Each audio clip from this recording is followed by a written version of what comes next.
Which of the following is a passive agency of socialization. एक question socialization पे बिल्कुल आएगा। सामाजिकरण की प्रक्रिया, समाज में रहने के तौर तरीके, नियम कायदे कानून सीखना सामाजिकरण होता है। एक्टिव एजेंसी और पैसिव एजेंसी दो होती हैं। एक्टिव होती है सक्रिय एजेंसी, जहां बच्चा डायरेक्टली इन्वॉल्व होगा, डायरेक्टली एक्टिव होगा, और निष्क्रिय होगी पैसिव एजेंसी, जहां वो डायरेक्टली इंटरैक्ट कर रहा हो या ना कर रहा हो, बट वो है और वहां के कुछ नियम कायदे कानून तौर तरीके सीख रहा होगा वो, है ना। तो पैसिव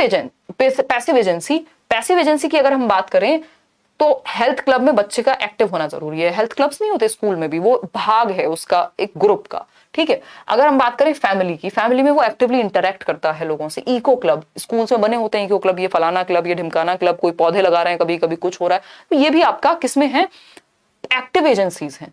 क्या है ये, एक्टिव एजेंसीज हैं, सक्रिय है बच्चा, यहाँ डायरेक्टली इन्वॉल्व है, इंटरैक्ट करेगा। लेकिन पब्लिक लाइब्रेरी में अगर वो जाएगा भी तो चुपचाप से किताब लेगा, साइड में बैठ जाएगा, वो डायरेक्ट जाकर के लाइब्रेरी में भाषण नहीं दे रहा, इंटरैक्ट डायरेक्टली नहीं कर रहा, बल्कि शांत रहना वहां का एक तरीका है। लेकिन वो लाइब्रेरी में जाकर के सोशलाइजेशन उसका हो रहा है, वो वहां कैसे बिहेव करते हैं, वहां के क्या तौर तरीके, नियम कायदे कानून है, वो वहां सीख रहा होता है। कहां, पब्लिक लाइब्रेरी में। लेकिन ये पैसिव एजेंसी है, डायरेक्टली वो इंटरैक्ट उतना नहीं करता जितना बाकी जगह कर रहा है, ठीक है। ऐसा मीडिया भी हो सकता है कि वो वन वे हो।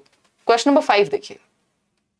क्वेश्चन नंबर 5 कहता है, in Vygotsky's theory which aspect of development gets neglected, यानी वाइगॉस्की के सिद्धांत में कौन से एक एस्पेक्ट का क्या कहें हम, नेग्लेक्शन होता है, नेग्लेक्ट होता है, उपेक्षा की जाती है ना। मतलब किसको हम ध्यान नहीं दे रहे या किसको हम यहां अवॉइड कर रहे हैं। अगर हम वाइगॉस्की की थियरी की बात करें तो कौन सा एक फैक्टर है जिसको अवॉइड किया गया है, फटाफट से जवाब देंगे हम लोग। कई लोग कह रहे हैं लिंग्विस्टिक, शर्म करो यार, लिंग्विस्टिक नहीं है। वाइगॉस्की ने महत्व दिया है, अगर हम बात करें किसकी, लैंग्वेज की, है ना। सोसाइटी, कल्चर और लैंग्वेज, ये तीन चीजें तो हमने डिस्कस की हैं कितनी ही बार कि ये वाइगॉस्की के संबंध में याद रखनी है। समाज, संस्कृति और भाषा, तीन चीजें सबसे महत्वपूर्ण है। उनकी थियरी का नाम ही सोशियो कल्चरल अप्रोच है, सामाजिक सांस्कृतिक विकास का सिद्धांत है, जिसमें भाषा को वो एक टूल मानते हैं, लैंग्वेज को एक टूल मानते हैं। तभी तो वो प्राइवेट स्पीच, निज वाक को महत्वपूर्ण मानते हैं, है ना। तो हम कहेंगे सोशल, कल्चर और लैंग्वेज तीनों को महत्व दिया है। लेकिन D option, sorry C option, जैविकता, बायोलॉजी, हेरिडिटी, इसको, जेनेटिक्स को इन्होंने इंपॉर्टेंस नहीं दी। किसने, वाइगॉस्की ने। तभी तो ये एज की बात नहीं कर रही है, कह रहे माहौल से मैटर करेगा, ठीक है। जेनेटिक्स और बायोलॉजिकल एस्पेक्ट की बात किसने की है, पियाजे ने की है। ये मेन डिफरेंस है पियाजे और वाइगॉस्की की थियरी का। तो C option is the right answer, ठीक है जी। आगे बढ़ेंगे, क्वेश्चन नंबर 6 देखेंगे। बहुत ही प्यारा क्वेश्चन। अगर आप सिर्फ ये प्रीवियस ईयर मेरे साथ अच्छे से डिस्कस कर लेते हैं, जितने भी कराए गए हैं, आपके अच्छे नंबर और आपकी समझ सीडीपी में बेहतर होने से कोई रोक नहीं सकता। सीटेट के लेवल पे तो इनफ हो जाएगा अगर आप सिर्फ ये शांति से बैठ के एनालिसिस देख के समझ लेते हैं। सिर्फ अगर आपको समझ में आ रहा है, दैट मींस आपको थियरी भी कनेक्ट कर पा रहे होंगे, ठीक।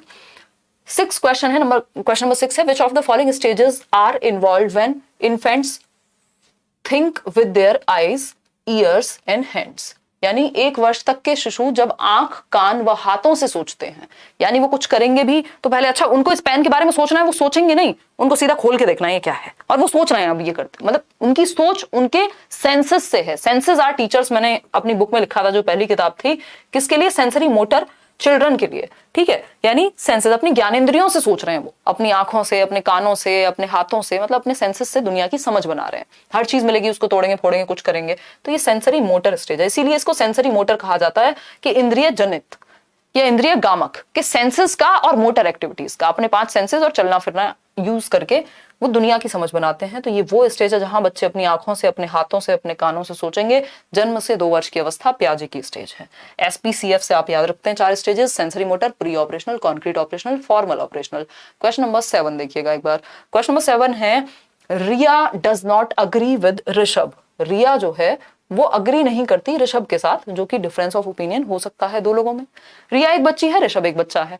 रिया कह रही है भाई मैं नहीं मानती तुम्हारी बात, ऋषभ कह रहा है मैं भी नहीं मानता तुम्हारा पक्ष को, ठीक।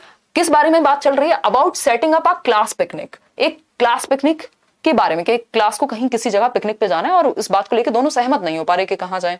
She thinks that the rules can be revised to suit the majority. यानी जो बच्ची है रिया, वो ये मानती है कि मेजॉरिटी के लिए, लोगों के लिए, बहुमत के लिए रूल्स को बदला जा सकता है। रूल्स ऐसा नहीं है कि अल्टीमेट चीज है, बदले नहीं जाते, संविधान में भी संशोधन होते हैं, या रूल्स वापस हो सकते हैं, सही हो सकते हैं, चेंज कर सकते हैं हम रूल्स को, अगर मेजॉरिटी का भला ना हो रहा हो तो। This kind of peer disagreement, जबकि ऋषभ कह रहा होगा नहीं रूल्स को चेंज नहीं कर सकते, रूल्स आर रूल्स। तो दोनों मॉरलिटी की अलग अलग स्टेजेस में हैं। This kind of peer disagreement according to पियाजे रेफर्स टू, ये जो पीयर डिसएग्रीमेंट है कि रूल्स को परिवर्तित किया जा सकता है जरूरत पड़ने में, अगर वो मेजोरिटी के लिए बेनिफिशियल नहीं है।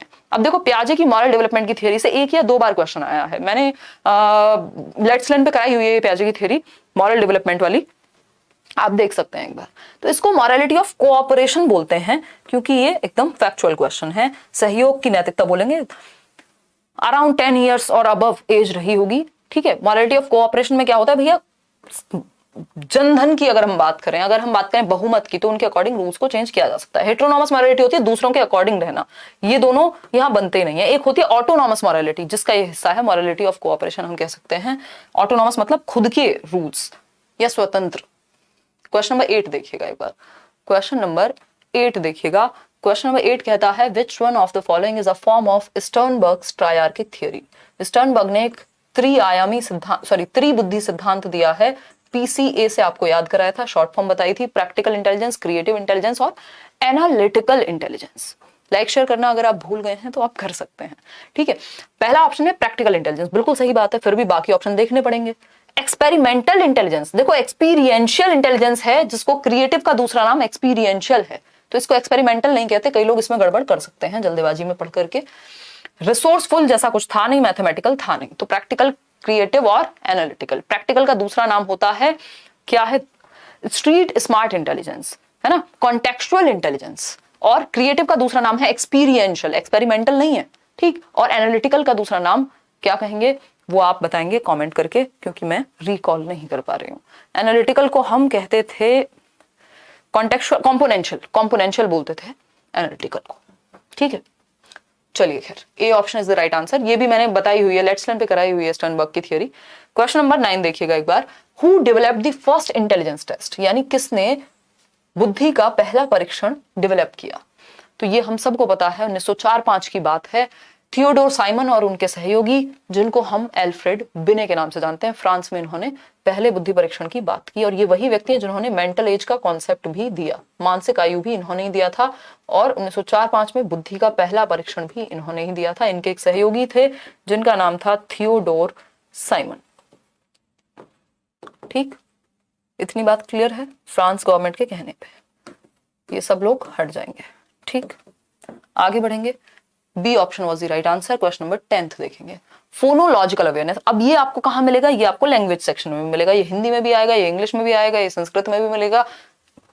सीटेट में जितनी भी भाषाएं हैं वहां इस तरह के क्वेश्चन, फोनोलॉजिकल, फोनीम क्या है ना, या अगर हम बात करते हैं बिल्कुल प्रैग्मेटिक्स क्या है, लैंग्वेज से रिलेटेड मैंने पूरी एक प्लेलिस्ट बनाई हुई है, हिंदी पेडागोजी, इंग्लिश पेडागोजी की। फुल फॉर्म लिख दिया करो, चलो ठीक है विशाल लिख देंगे, है ना। मुझे लगता है कि आपने या तो प्रीवियस वीडियो देखी होंगी या फिर आपने कुछ तो पढ़ा होगा, या तो आप बैच में होंगे, ठीक है। चलो मैं लिख दूंगी, वो अभी लिख दूंगी पीसीए। इसके बाद फोनोलॉजिकल अवेयरनेस रेफर्स टू, यानी अगर हम बात करें ध्वनि संबंधी जागरूकता की, अवेयरनेस की, फोनोलॉजिकल, जैसे ही फोन की बात आती है तो साउंड की बात आएगी, है ना, साउंड की बात आएगी। फोन पे उठाते ही क्या करते हैं, हेलो करते हैं, मतलब सुनते हैं। साउंड ध्वनि से रिलेटेड है, फोन मतलब साउंड, फोन मतलब साउंड, दिमाग में बैठा लीजिए, फोनोलॉजिकल मतलब साउंड की बात हो रही होगी। Reflect and manipulate the sound structure, बिल्कुल सही बात है, ध्वनि संरचना जैसे आपको चेंज करना है ना। अब इस चेंज को आप घुमा के भी बोल सकते हैं, ये क्या है, फोनोलॉजिकल अवेयरनेस है कि आप ध्वनि में परिवर्तन कर सकते हैं, ठीक। फ्लुएंटली और एक्यूरेटली, ये सब अलग बात होगी। साउंड स्ट्रक्चर की बात है, यानी फोनीम। फोनीम क्या होती है, स्मॉलेस्ट यूनिट ऑफ साउंड, च प बोलने से रिलेटेड आएंगे। एक बार एक चीज समझेंगे छोटी सी,